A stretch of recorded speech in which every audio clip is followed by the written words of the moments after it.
Tifal, kita kembali ke soal Arif Rahman Arifin. Tadi di dalam duplik yang disampaikan, penasihat hukum Arif Rahman Arifin sempat menyampaikan bahwa terdakwa menceritakan dengan jujur soal isi DVR CCTV yang dimana dalam rekaman tersebut menunjukkan bahwa Yosua masih hidup pada saat itu dan Verdi Sambo tiba di rumah Duren 3 Jakarta Selatan pada saat ditampilkan bersama dan ditonton bersama-sama.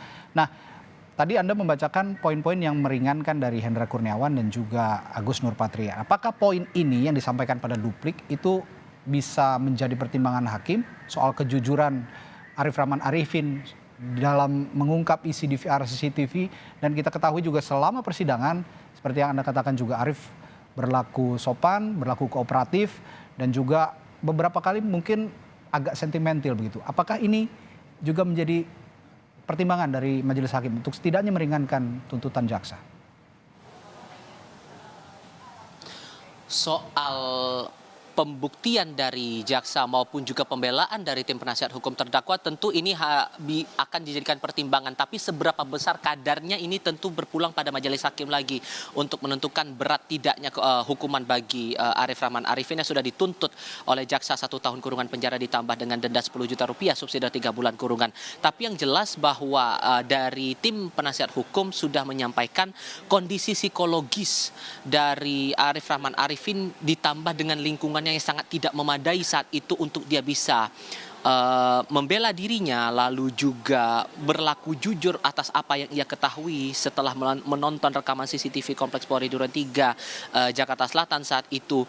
Ditambah lagi ada ancaman dari Verdi Sambo yang sempat yang mana saat itu kondisinya ia memanggil Arif Rahman Arifin dan juga Hendra Kurniawan bersama-sama ngobrol di situ dan didapati bahwa Arif mengetahui isi rekaman tersebut dan ada perintah di situ untuk menghapus rekaman CCTV. Ancamannya kalau kita ingat lagi dalam beberapa kali fakta persidangan atau fakta hukum yang tergambar sampai dengan sepanjang proses hukum ini berjalan, ancamannya adalah kalau kemudian ini bocor, kata Verdi Sambo, maka ia bersama dengan terdakwa lainnya yang harus bertanggung jawab soal itu.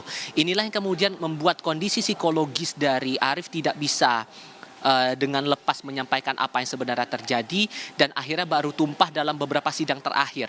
Kita ingat waktu itu dalam sidang pembelaan yang disampaikan saat itu, Arif sempat menangis di hadapan majelis hakim oleh Hakim Ketua Ahmad Suhel dengan kondisi dia yang tidak mampu melakukan apapun hingga dirinya hanya bisa diam sampai ada momen saat dia mau bisa mengungkap sebenarnya saat dia dipatsuskan waktu itu.